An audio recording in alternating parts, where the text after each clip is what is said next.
Maria Santos had always been the type of person who couldn't ignore injustice. At 32 years old, she had spent 8 years working as a civilian contractor for various military installations, specializing in administrative oversight and compliance monitoring. Her reputation for thoroughness and integrity had earned her respect throughout the defense community, but it had also made her some enemies. The call came on a Tuesday morning in March. Maria was reviewing budget reports in her small apartment overlooking the harbor when her secure phone rang. The voice on the other end belonged to Commander Patricia Hayes from the Navy's Internal Affairs Division. "We need to meet," Commander Hayes said without preamble. "Today?" "The usual place." 2 hours later, Maria sat across from Commander Hayes in a small coffee shop 20 miles from the nearest military facility. The commander looked tired, with dark circles under her eyes and stress lines that hadn't been there 6 months ago. "We have a situation at Naval Station Pacific Harbor," Hayes began, sliding a thin folder across the table. "Multiple reports of misconduct, abuse of authority, and possible financial irregularities. The problem is, every time we try to investigate through normal channels, the complaints disappear or the witnesses suddenly change their stories." Maria opened the folder and scanned the contents. What she saw made her stomach turn. Reports of junior personnel being forced to work unpaid overtime, female sailors being subjected to harassment and intimidation, and suspicious patterns in equipment procurement that suggested someone was skimming money from defense contracts. "This is serious," Maria said, looking up from the documents. "Why hasn't the chain of command addressed this?" Hayes leaned forward, lowering her voice. "Because we believe the misconduct goes all the way to the top. Captain Richard Morrison has been running that base like his personal kingdom for 3 years. He's protected by Admiral Thompson, who's been Morrison's mentor since they served together 15 years ago. Everyone below them is either complicit or too scared to speak up." The weight of what Hayes was asking began to settle on Maria's shoulders. "You want me to go undercover? We're creating a position for you as a civilian administrative coordinator. Officially, you'll be there to streamline operations and improve efficiency. Unofficially, you'll be documenting everything you see and hear. We need someone on the inside who can gather evidence without raising suspicion." Maria closed the folder and studied Hayes' face. "This is dangerous. If they figure out what I'm really doing." "I won't lie to you, Maria. Captain Morrison has a reputation for being ruthless with anyone he perceives as a threat.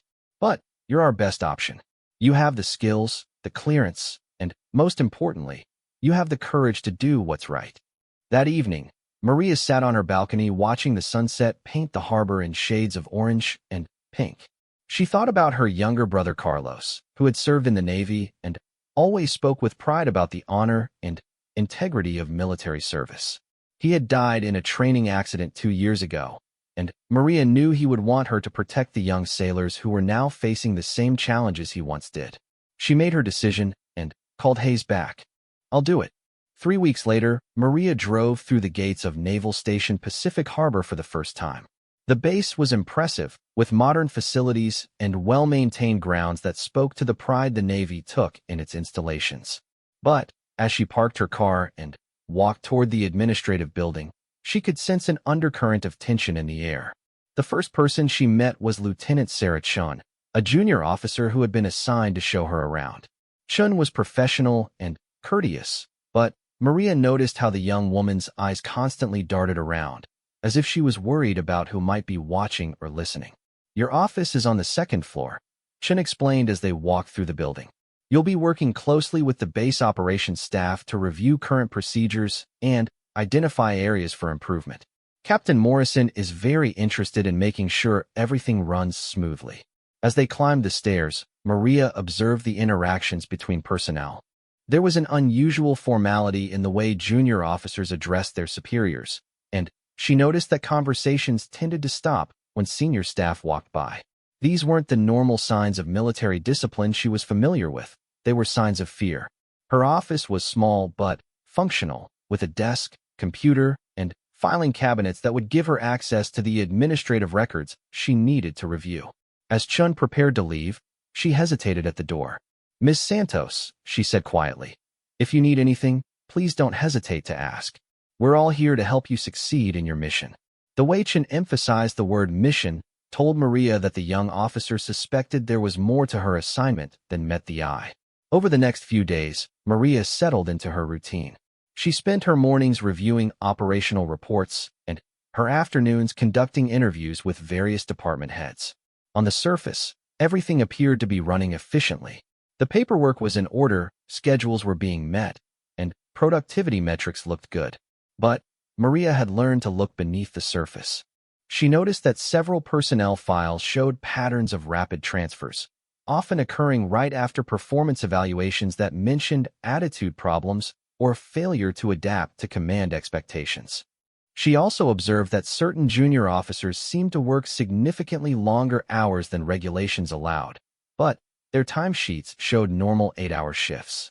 Her first real breakthrough came during a conversation with Petty Officer James Rodriguez, a supply specialist who had been at the base for 2 years. They were discussing inventory procedures when Rodriguez mentioned working late to prepare reports that weren't normally due until the following week. Captain Morrison likes things done ahead of schedule, Rodriguez explained. Sometimes we work until 10 or 11 at night to make sure everything's perfect for his morning briefings. That's quite a commitment, Maria said carefully. I'm sure the overtime pay helps make it worthwhile. Rodriguez looked confused. Overtime pay? Ma'am, we don't get overtime pay. Captain Morrison says that serving our country means going above and beyond without expecting extra compensation. This was a clear violation of both military regulations and federal labor laws. Maria made a mental note to investigate further while maintaining her neutral expression.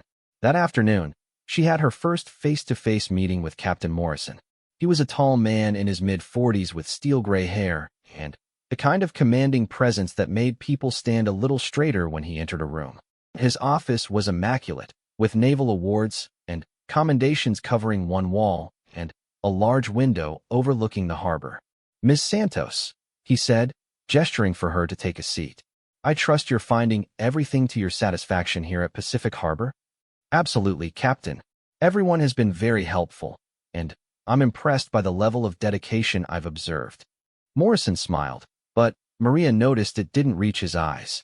Dedication is what separates the best military installations from the merely adequate ones. I've worked hard to build a culture here where excellence is expected and mediocrity is not tolerated. That's admirable, Maria replied. I'm curious about your approach to maintaining such high standards while ensuring compliance with all applicable regulations. For just a moment, Morrison's smile faltered. Regulations are important, of course, but sometimes the spirit of service requires going beyond what's written in a manual. I trust my people understand that serving their country is about more than just following rules. The way he said it made Maria's skin crawl. This was exactly the kind of attitude that allowed abuse to flourish, wrapping violations of law and regulation in the flag and claiming it was all for the greater good. Over the following weeks, Maria carefully documented what she observed. She learned that junior personnel were regularly required to perform personal tasks for senior officers, from cleaning their private quarters to running errands for their families. Female sailors reported being subjected to inappropriate comments and unwanted attention, but were told that complaining would be seen as a lack of commitment to unit cohesion. The financial irregularities were even more troubling. Maria discovered that equipment purchases were being inflated, with the excess money being diverted to fund unauthorized projects that seemed to primarily benefit Morrison and his inner circle. A new fitness facility had been built using funds that were supposed to go toward upgrading essential communications equipment. One evening, as Maria was working late to review procurement records, she heard voices coming from Captain Morrison's office down the hall. She quietly moved closer to the door, which had been left slightly ajar. I don't care what the regulations say, Morrison's voice carried clearly through the crack. These kids today don't understand what real service looks like. A little extra work never killed anyone, and if they can't handle it, maybe they don't belong in the Navy. The voice that responded belonged to Commander William Barnes, Morrison's second-in-command. Sir, I'm concerned about the complaints we've been getting. If someone from outside the command structure starts looking into our operations, let them look, Morrison replied dismissively. Everything we do here is for the good of the mission. If some bureaucrat doesn't understand that, they can take it up with Admiral Thompson. He knows how I run things, and he supports my methods completely. Maria felt a chill run down her spine. This wasn't just about local misconduct. It was about a systematic culture of abuse that was being protected at the highest levels. As she prepared to leave that night, Maria encountered Petty Officer Rodriguez again. He was carrying a stack of files and looked exhausted. "Working late again?" she asked. "Yes, ma'am. Captain Morrison wants these reports ready for his 6 a.m. briefing tomorrow. I'll probably be here until midnight." "That's quite a demanding schedule. How do you manage to balance work requirements with your personal life?" Rodriguez laughed bitterly. "Personal life? Ma'am, Captain Morrison says that the Navy is our family now. Everything else is a distraction from our duty." That night, Maria sat in her apartment and compiled her notes from the day. She was building a comprehensive picture of systematic abuse, but she knew she needed more concrete evidence before Commander Hayes could take action. The problem was that the closer she got to uncovering the truth, the more dangerous her position became. The next morning brought a new challenge. As Maria arrived at her office, she found Lieutenant Chen waiting for her with a worried expression. "Miss Santos, I need to speak with you privately," Chen said, closing the office door behind them. "Of course. What's on your mind?" Chen looked around nervously, as if afraid the walls might have ears. "I think someone might be suspicious about your real purpose here. Yesterday, Commander Barnes was asking questions about your background and why you were really assigned to this base." Maria felt her heart rate increase, but she kept her voice calm. "What kind of questions?" "He wanted to know if you'd been asking about anything besides operational efficiency. He also asked if any of us had noticed you showing unusual interest in personnel files or financial records." This was exactly what Maria had feared. If Morrison and his staff were becoming suspicious, her investigation could be compromised before she gathered enough evidence to make a case. "What did you tell him?" Maria asked. "I said you'd been very professional and focused on your assigned duties. But, ma'am, I think you should know that there are people here who want the truth to come out.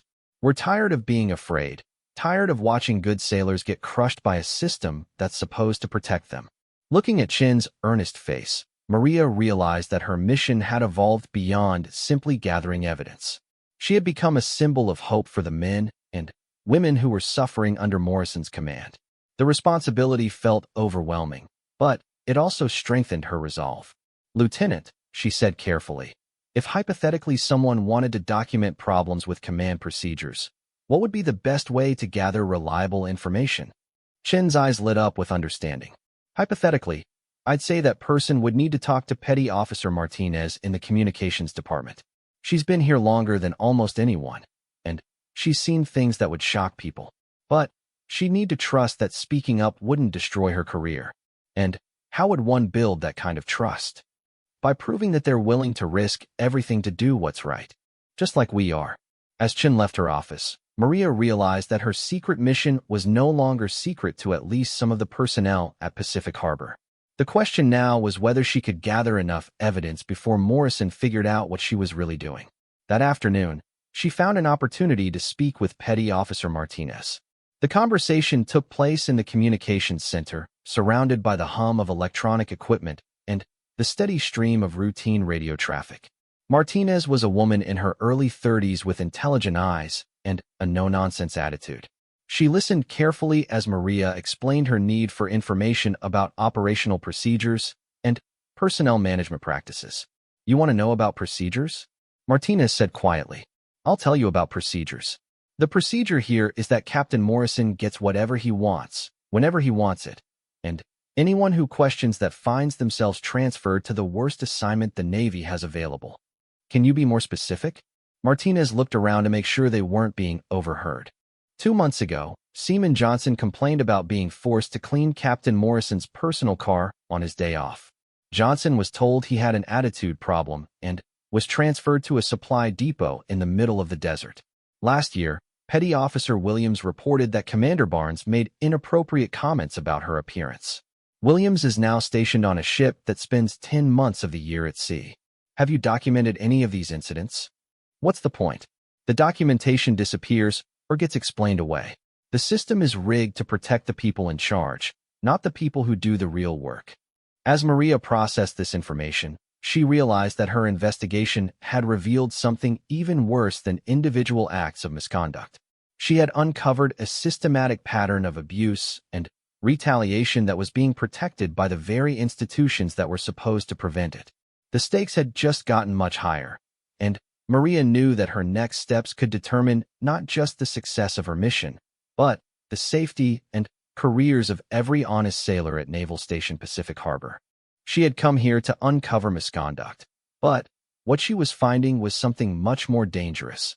A culture of corruption that reached into the highest levels of command, and a system that punished anyone brave enough to speak the truth. The real test was just beginning.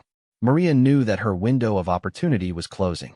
If Commander Barnes was already asking questions about her activities, it wouldn't be long before Captain Morrison himself became suspicious. She needed to accelerate her investigation while being even more careful about how she gathered information.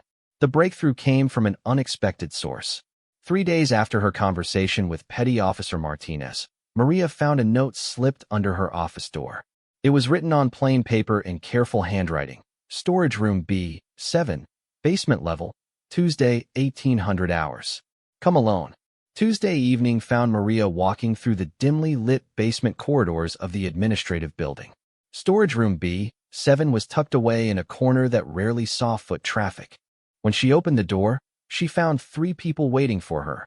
Petty Officer Martinez, Seaman First Class David Park, and, surprisingly, Lieutenant Chen. "We've been talking," Chen said without preamble. "We know who you really are and why you're here." Maria felt a moment of panic, but Chen quickly continued. "We want to help. We have information you need, but we also need to know that you can protect us when this all comes out." Park stepped forward. He was young, maybe 22, with the kind of earnest expression that reminded Maria why she was fighting for these people. "Ma'am, I've been keeping records. Captain Morrison has been using enlisted personnel as personal servants for 2 years. I've documented dates, times, and specific tasks we've been forced to perform." He handed her a small notebook filled with entries written in tiny, precise handwriting. As Maria flipped through the pages, she saw a systematic record of abuse that went far beyond what she had suspected.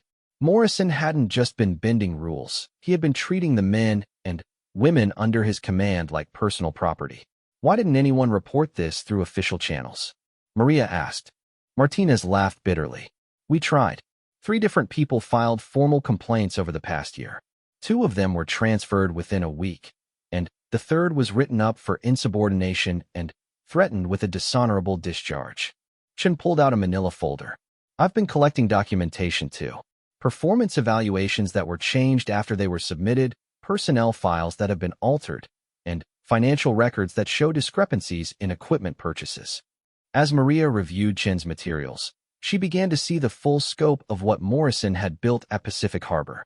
It wasn't just individual acts of misconduct. It was a systematic operation designed to benefit Morrison and his inner circle while exploiting everyone else. "There's something else," Park said quietly. "Captain Morrison has been selling surplus equipment that was supposed to be returned to Central Supply. The money goes into an account that funds his personal projects. Can you prove that?" Chen nodded. "I have access to the supply database, and I've been tracking discrepancies between what gets reported as surplus and what actually leaves the base. The numbers don't add up." Over the next hour, the 4 of them developed a plan. Maria would continue her official duties while the others gathered additional evidence. They would meet weekly in different locations to share information and coordinate their efforts. Most importantly, they would maintain absolute secrecy about their activities. As they prepared to leave, Martinez grabbed Maria's arm. "Miss Santos, you need to understand something. Captain Morrison isn't just corrupt, he's dangerous. Last year, a sailor named Thompson started asking too many questions about the equipment sales. 3 days before he was scheduled to testify to investigators, he was found unconscious in his quarters with what was officially ruled an accident caused by a gas leak. Are you suggesting that Morrison was involved in something that serious?" "I'm not suggesting anything. I'm telling you to be careful. Morrison has friends in high places, and he's shown that he's willing to go to extreme lengths to protect his operation." That night, Maria sat in her apartment reviewing the evidence she had gathered. The notebook from Park was particularly damning, documenting dozens of instances where enlisted personnel had been forced to perform personal services for Morrison and his staff. There were entries about cleaning officers' homes, running personal errands, and even babysitting children during off-duty hours. Chen's financial records showed a pattern of inflated equipment purchases and mysterious fund transfers that suggested a sophisticated embezzlement scheme. Money that should have gone toward base maintenance and personnel welfare was being diverted to pet projects and personal expenses. But it was Martinez's warning about Seaman Thompson that kept Maria awake that night. If Morrison was willing to resort to violence to protect his operation, then everyone involved in the investigation was at risk. The next morning brought a new challenge. As Maria arrived at her office, she found Captain Morrison waiting for her with a concerned expression.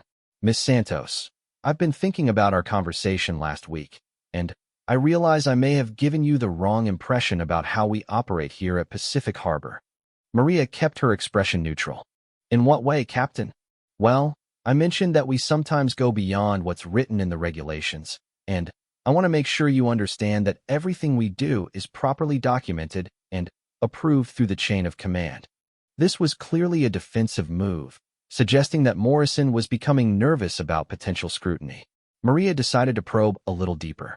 "I appreciate the clarification, Captain. I have noticed some interesting patterns in the operational data I've been reviewing. For instance, the overtime hours reported by enlisted personnel don't seem to match the extended work schedules I've observed." Morrison's eyes hardened slightly. "Miss Santos, I hope you're not suggesting that there's anything improper about our operations. The men and women under my command are professionals who understand that service sometimes requires sacrifices that civilian contractors might not appreciate." The implied threat was clear, but Maria pressed on. "Of course not, Captain. I'm simply trying to ensure that all our procedures align with Navy regulations and federal labor laws." "Federal labor laws are guidelines, Ms. Santos. When national security is at stake, we have broader discretion than civilian employers. I trust you understand the importance of supporting the mission rather than getting bogged down in bureaucratic details." After Morrison left, Maria realized that her investigation had reached a critical point. Morrison was clearly aware that someone was asking uncomfortable questions, and he was beginning to take defensive measures. She needed to gather concrete evidence quickly before he could cover his tracks or neutralize the witnesses. That afternoon, she received an urgent message from Park asking her to meet him in the base library during her lunch break. When she arrived, she found him looking nervous and agitated. "Miss Santos, something's happening. This morning, Commander Barnes pulled me aside and started asking questions about my duties and whether I'd been discussing base operations with anyone outside my chain of command." "What did you tell him?" "I said I hadn't talked to anyone about anything inappropriate, but I think he suspects something. He also mentioned that Captain Morrison is very interested in ensuring that all personnel understand the importance of loyalty and discretion." This confirmed Maria's fears that Morrison was becoming suspicious and taking steps to protect his operation. She needed to move quickly to secure the evidence and protect her sources. "Park, I need you to make copies of everything in your notebook and hide them somewhere safe. If something happens to the original, we need to have backups." "Already done, ma'am. I've got copies hidden in 3 different locations. But I'm worried about the others. If Morrison figures out who's been helping you, he might retaliate against all of us." That evening, Maria called Commander Hayes using her secure phone. They arranged to meet at a different location than usual, a small diner 40 miles from the base, where they were unlikely to be seen by anyone connected to Pacific Harbor. Hayes listened intently as Maria described what she had discovered over the past month. The evidence of systematic abuse, financial misconduct, and retaliation against whistleblowers painted a picture of corruption that went far beyond what they had initially suspected. "This is worse than we thought," Hayes said when Maria finished her briefing. "The problem is that we need more than just documented patterns of behavior. We need smoking gun evidence that will stand up in a court-martial." "What about the financial records Chun has been gathering?" "They're helpful, but Morrison can claim that any discrepancies are due to administrative errors or legitimate operational needs. We need something that directly ties him to criminal activity." Maria thought about the equipment sales that Park had mentioned. What if we could document the illegal sale of government property? That would be a clear criminal violation. Exactly. If you can get concrete evidence of Morrison selling equipment and pocketing the proceeds, we can move forward with formal charges. They spent the next hour developing a plan for gathering that evidence. It would require Maria to take significant risks, but it was their best chance of building a case that could bring down Morrison's entire operation. Over the next week, Maria worked with Chun to identify upcoming equipment transfers that might provide opportunities for surveillance. They learned that Morrison had scheduled a major surplus equipment sale for the following month, with buyers coming from various civilian companies that supposedly specialized in recycling military hardware. Chun managed to access the communications between Morrison and the buyers, revealing that the prices being paid were significantly higher than the standard rates for surplus equipment. More importantly, the payments were being directed to a private account rather than being returned to the Navy's general fund. "This is it," Chun told Maria during one of their clandestine meetings. "This is the smoking gun we need. But getting proof is going to be dangerous." They developed a plan for Maria to observe and document the equipment sale. Using her legitimate access to base operations, she could position herself to witness the transaction and gather evidence of the illegal activity. But as they prepared to execute their plan, Martinez brought disturbing news. Seaman Johnson is back from his assignment at the Desert Supply Depot. He's been telling people that his transfer wasn't random. He was specifically targeted for retaliation after complaining about Morrison's behavior. Is he willing to testify about what happened? He wants to, but he's scared. He says that during his time at the supply depot, he received visits from people claiming to be conducting routine inspections, but they were really trying to intimidate him into keeping quiet about what he saw at Pacific Harbor. This revelation added a new dimension to Maria's understanding of Morrison's operation. It wasn't just local corruption, it was a network that extended beyond the base and had the power to reach personnel even after they had been transferred. As the date of the equipment sale approached, Maria found herself struggling with the magnitude of what she had uncovered. What had started as an investigation into local misconduct had revealed a sophisticated criminal enterprise that was exploiting military personnel and stealing government resources. The pressure was building from all sides. Morrison was becoming increasingly suspicious, asking pointed questions about her work and making veiled threats about the importance of loyalty. Barnes was actively monitoring the activities of personnel who might be cooperating with her investigation. And Admiral Thompson, Morrison's protector, had scheduled a visit to the base that would coincide with the equipment sale. Maria realized that the equipment sale might be her only chance to gather definitive proof of Morrison's criminal activity. After that, the window of opportunity would close, and Morrison would likely take steps to eliminate anyone who threatened his operation. The night before the sale, Maria met with her small team of allies one final time. They reviewed their plan and discussed contingencies in case something went wrong. "If this goes bad," Chin said quietly, "we all need to be prepared for the consequences." Morrison has shown that he's willing to destroy careers, and, maybe worse, to protect himself. Park nodded grimly. "We know the risks. But we also know that if we don't act now, this will never end. Other sailors will continue to suffer, and Morrison will keep getting away with it." Martinez added her own perspective. "I've been in the Navy for 12 years, and I've never seen anything like this. If we can't stop Morrison, it means the system is completely broken." As Maria prepared for what might be the most dangerous day of her investigation, she thought about her brother Carlos and all the young sailors who were counting on her to expose the truth. She had come to Pacific Harbor to uncover misconduct, but what she had found was something much worse, a cancer that was eating away at the integrity of the military she had dedicated her career to serving. Tomorrow would determine whether justice would prevail or whether Morrison's criminal enterprise would continue to flourish under the protection of corrupt leadership. Maria had never felt the weight of responsibility more heavily, but she had never been more determined to see her mission through to the end. The equipment sale was scheduled for 0800 hours, and Maria knew that by the end of the day, everything would change. The only question was whether that change would bring justice or disaster for everyone who had dared to stand up for what was right. The morning of the equipment sale dawned gray and overcast, with thick clouds rolling in from the ocean that seemed to mirror Maria's mood. She arrived at the base early, using her legitimate access to position herself where she could observe the transaction without arousing suspicion. The sale was taking place in Warehouse 7, a large facility on the edge of the base that was typically used for storing surplus equipment before it was shipped to other installations. Maria had arranged to conduct a routine administrative review of the warehouse operations, giving her a reason to be in the area with her camera and recording equipment. At 0745 hours, she watched as Captain Morrison arrived with two civilians in expensive suits. They were followed by a truck convoy that would be used to transport the equipment. From her concealed position in an adjacent office, Maria began documenting everything she observed. The equipment being sold was impressive in both quantity and value. She could see radar components, communications gear, and computer systems that were clearly far more advanced than typical surplus items. According to the manifest she had reviewed earlier, this equipment was supposed to be returned to Central Supply for redistribution to other bases that needed it. Instead, Morrison was selling it to private buyers at prices that were significantly above fair market value for used military equipment.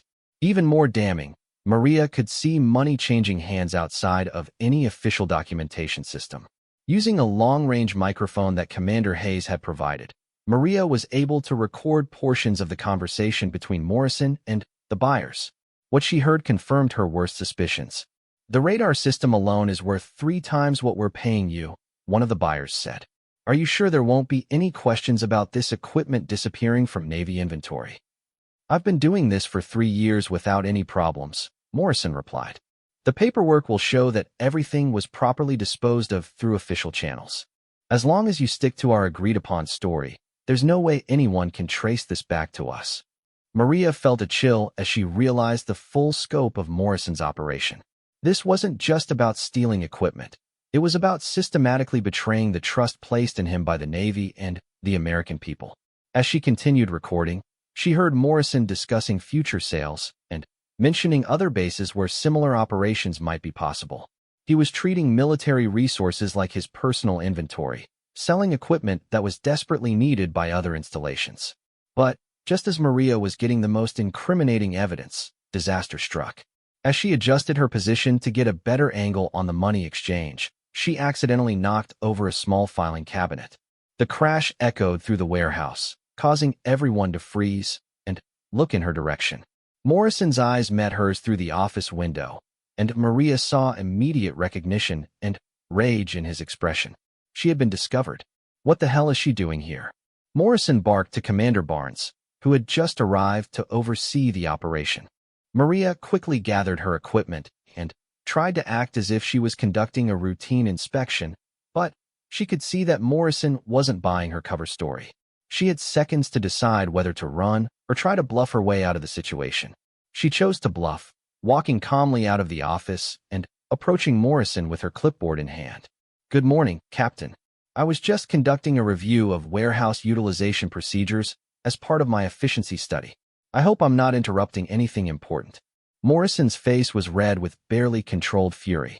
"Miss Santos, this is a restricted area during equipment transfer operations. You have no business being here without proper authorization." "I apologize for the confusion," Maria replied, maintaining her professional demeanor despite the fear coursing through her veins. "I'll return to my office and schedule this review for a more appropriate time." But as she turned to leave, Barnes stepped into her path. "Actually, Miss Santos, I think Captain Morrison would like to discuss your review procedures with you in more detail. Perhaps you could join us in his office after we finish here." The implied threat was clear. Morrison and Barnes knew she had been spying on them, and they weren't going to let her leave until they determined how much she had seen and heard. Maria realized she was in immediate danger. She needed to get away from the warehouse and contact Commander Hayes before Morrison could silence her permanently. "Of course," she said. "I'll wait in my office until you're ready to meet." But instead of going to her office, Maria headed directly to her car. She needed to get off the base and to a secure location where she could transmit the evidence she had gathered to Hayes. As she reached her vehicle, she saw Barnes speaking urgently into his radio. Within minutes, she spotted security personnel moving to block the main gate. Morrison was trying to trap her on the base. Maria quickly considered her options. The main gate was blocked, but she knew there was a secondary exit used by service vehicles that might still be accessible. She also had her secure phone and could try to call for help, but She wasn't sure if Morrison had the ability to monitor communications on the base. She decided to risk the secondary exit, driving as calmly as possible to avoid attracting attention. Her heart was pounding, but she forced herself to maintain a normal speed and demeanor. The secondary gate was guarded by a single sentry who waved her through after checking her ID. Maria couldn't believe her luck. Apparently Barnes hadn't thought to block all the exits, or the order hadn't reached every security post yet. Once she was clear of the base, Maria drove to a predetermined emergency meeting location and called Hayes. The commander answered on the first ring. "I've got the evidence, but my cover is blown," Maria said without preamble. "Morrison knows I was recording the equipment sale, and they tried to trap me on the base. Are you safe now?" "For the moment, but I think Morrison will try to silence me and anyone else who's been helping me. We need to move fast." Hayes was quiet for a moment, processing the implications. "Can you get me the recordings? I'm uploading everything to the secure server now. You should have it within 10 minutes. "Good. I'm going to contact Admiral Richards at Pacific Fleet Command immediately. He's been concerned about reports coming out of Pacific Harbor, and this evidence should be enough to trigger an immediate investigation." As Maria transmitted the files, she thought about Chun, Martinez, and Park. They were still on the base and vulnerable to retaliation from Morrison and his allies. She needed to find a way to protect them before Morrison figured out who had been helping her. "Commander, I'm worried about the personnel who assisted me. If Morrison connects them to my investigation, their careers and possibly their lives could be at risk. I understand your concern, but we need to focus on building the strongest possible case against Morrison. Once we have him in custody, his ability to retaliate will be eliminated." But Maria knew it might not be that simple. Morrison had protectors at high levels, and even if he was arrested, his allies might continue his work of silencing witnesses and destroying evidence. Over the next few hours, Maria remained at the safe house, while Hayes coordinated with Pacific Fleet Command. The evidence Maria had gathered was being reviewed by naval investigators and prosecutors who would determine the best way to proceed. Meanwhile, Maria was monitoring communications from the base through contacts Hayes had established. What she learned was disturbing. Morrison had called an emergency meeting of all department heads and was reportedly furious about a security breach that had compromised sensitive operations. More ominously, several of the personnel who had been helping Maria were being called in for individual meetings with Morrison and Barnes. Chun, Martinez, and Park were all on the list, along with several others who might have been identified as potential sources. Maria felt sick with guilt and worry. These brave men and women had risked everything to help expose the truth, and now they were in immediate danger because of her mission. She called Hayes again. "We have to do something to protect the witnesses. Morrison is meeting with them individually, and I'm afraid he's going to threaten or intimidate them into silence.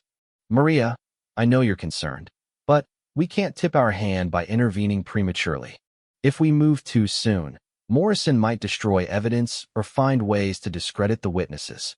And if we wait too long, there might not be any witnesses left to protect." That evening, Maria's worst fears were confirmed. She received a coded message from Chun indicating that the lieutenant had been called to Morrison's office and subjected to intense questioning about her interactions with Maria. Morrison had made it clear that any disloyalty to the command would result in serious consequences for her career and potentially criminal charges for violating security protocols. Park sent a similar message, reporting that Barnes had threatened him with court-martial proceedings if he was found to have disclosed classified information to unauthorized personnel. The young sailor was terrified and considering withdrawing his cooperation with the investigation. Martinez's message was the most chilling. She reported that Morrison had specifically mentioned the accident that had happened to Seaman Thompson the previous year, suggesting that personnel who created problems for the command sometimes found themselves in dangerous situations. Maria realized that Morrison was using psychological warfare to intimidate the witnesses, and it was working.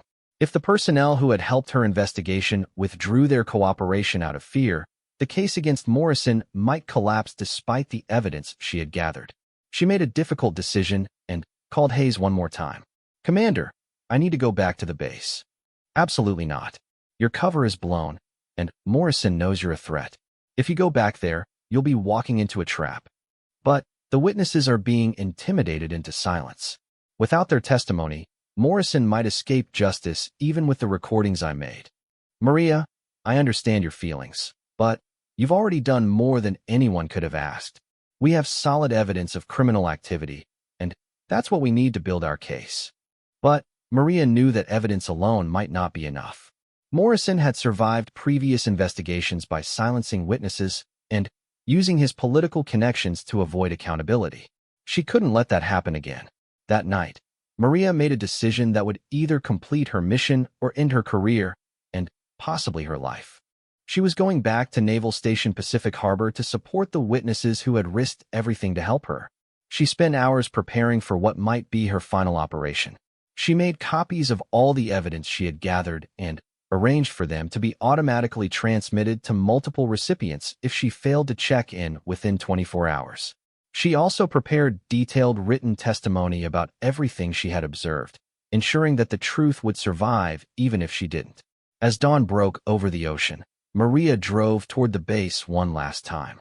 She wasn't sure what she would find there, but she was determined to see her mission through to the end. The men and women who had trusted her with the truth deserved her support, no matter the cost. Morrison had built his criminal enterprise by using fear and intimidation to silence anyone who opposed him. But Maria had learned something important during her time at Pacific Harbor. Sometimes courage is contagious. If she could show the witnesses that someone was willing to stand up to Morrison despite the risks, maybe they would find the strength to continue their fight for justice. The final confrontation was about to begin, and Maria knew that the outcome would determine not just the fate of everyone involved in her investigation, but the integrity of the entire system they had all sworn to serve.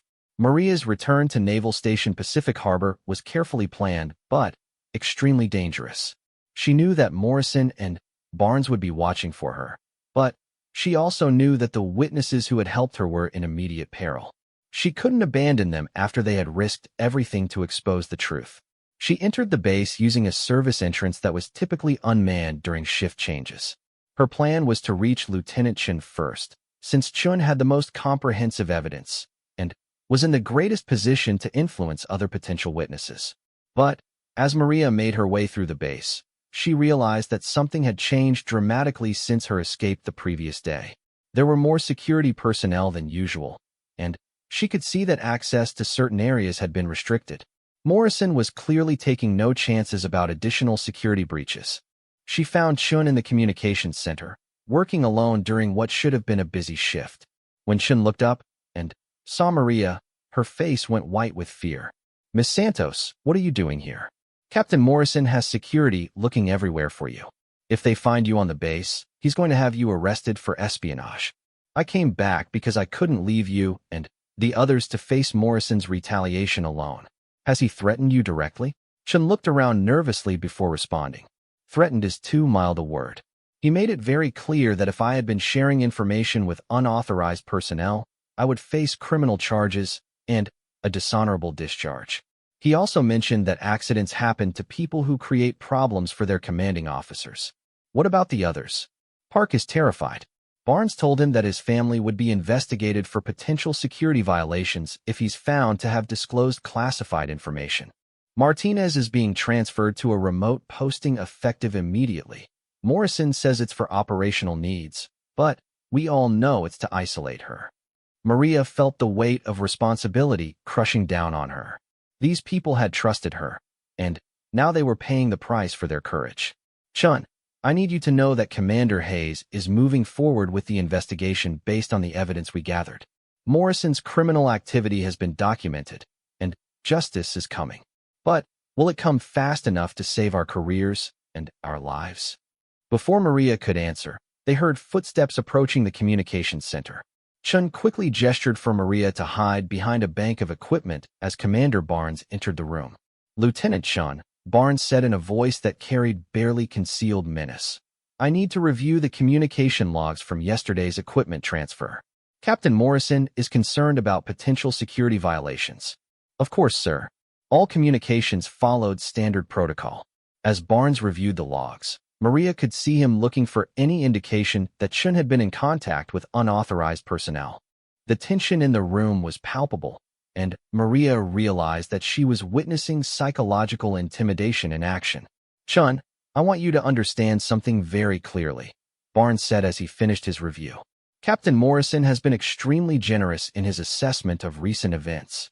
He believes that certain irregularities in base operations might have been caused by misunderstandings rather than deliberate misconduct. I appreciate Captain Morrison's perspective, sir. However, that generosity has limits. If it becomes clear that personnel have been actively working against the interests of this command, Captain Morrison will have no choice but to take appropriate disciplinary action." After Barnes left, Chen emerged from behind the equipment with tears in her eyes. "They're trying to break us down one by one," she said. "Morrison knows that if he can intimidate enough people into silence, the investigation will collapse. But they can't intimidate everyone, and they can't change the evidence we've already gathered." Just then, Maria's secure phone buzzed with an emergency message from Hayes. "Federal agents en route to Pacific Harbor. Major operation beginning in 2 hours. Ensure witness safety until arrival." Maria felt a surge of hope and relief. The cavalry was coming, but she needed to keep the witnesses safe until help arrived. Over the next hour, Maria carefully contacted Park and Martinez, arranging for them to meet in a secure location where they could wait for the federal agents to arrive. She also reached out to other personnel who might be at risk, warning them about potential retaliation and urging them to document any threats they received. But Morrison was not going to go down without a fight. At 1,400 hours, base security began conducting what they called a comprehensive security sweep that was clearly designed to locate Maria and anyone who might be helping her. Maria found herself trapped in the base library with Chun and Park, watching through the windows as security teams searched nearby buildings. They could hear radio chatter indicating that Morrison had ordered a complete lockdown of the base until the security threat was neutralized. "This is it," Chin said quietly. "Morrison is making his final move. He's going to eliminate anyone who can testify against him, and he's using base security to do it." But just as the situation seemed hopeless, they heard the sound of vehicles approaching the main gate. Through the library windows, they could see a convoy of black SUVs with federal license plates being waved through by confused security guards. The cavalry had arrived. What followed was one of the most dramatic law enforcement operations in naval base history. Federal agents, working in coordination with Naval Criminal Investigative Service personnel, simultaneously arrested Morrison, Barnes, and 3 other officers who had been part of the corruption scheme.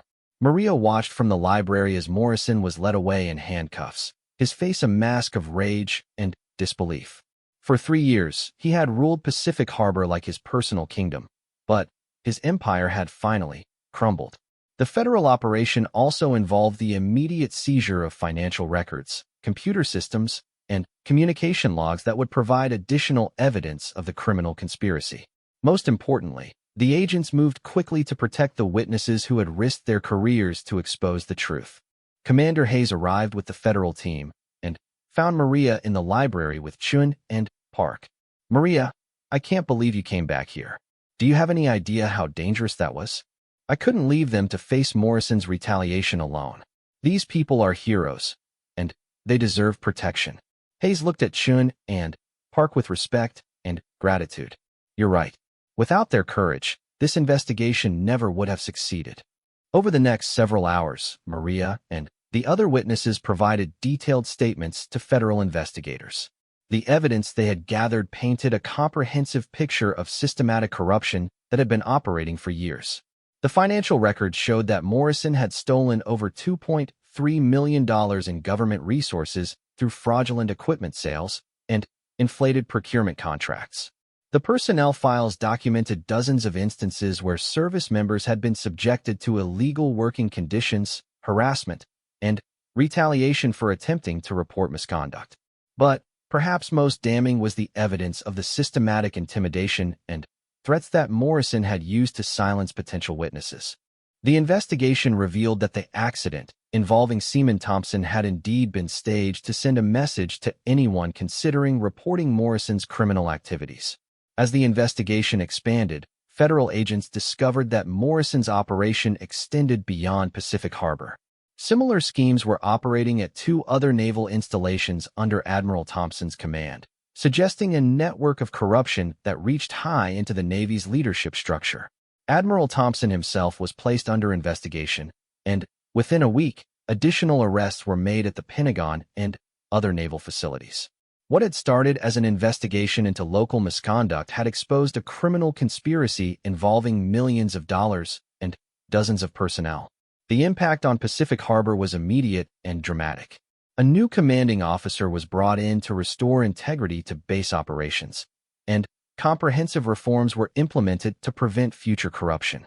The personnel who had suffered under Morrison's rule were given opportunities to rebuild their careers without fear of retaliation. Lieutenant Chun was promoted and received a commendation for her courage in exposing corruption. Park was granted his choice of new assignments and received additional training opportunities that had been denied to him under Morrison's command.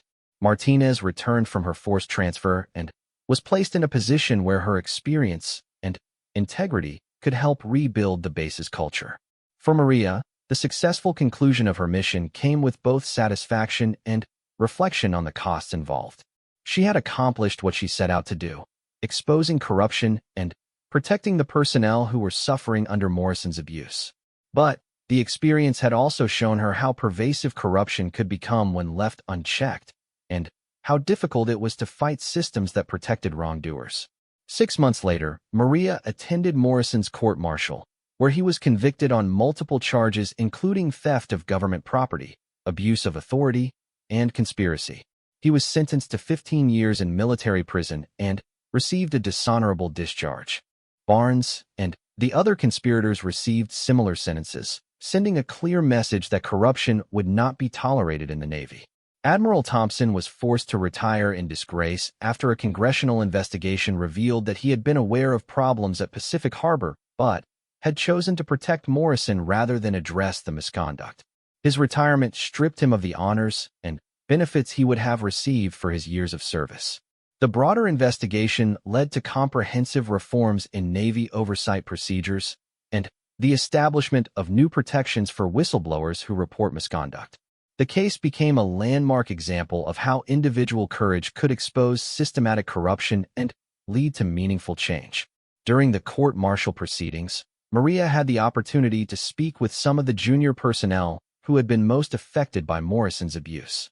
Their stories reinforced her conviction that the risks she had taken were worthwhile.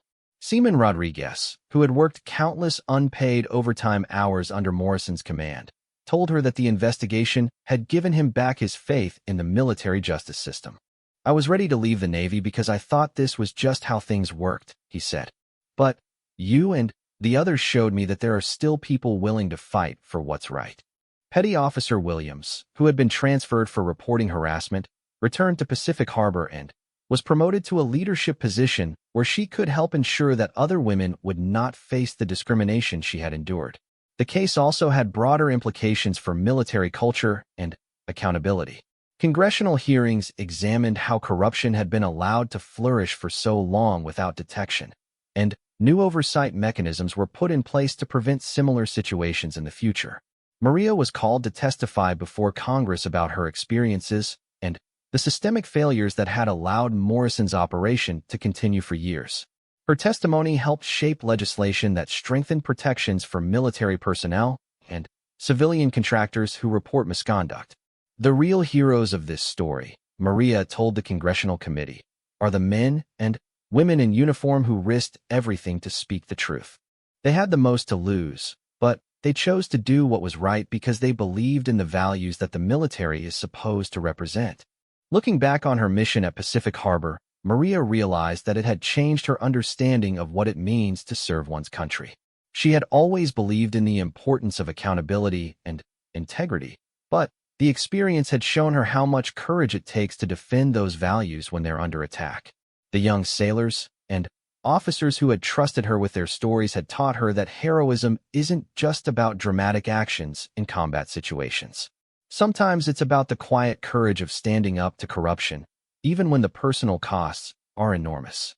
The mission that had begun as an investigation into specific misconduct had become something much larger, a demonstration that individuals can make a difference when they're willing to risk everything for justice.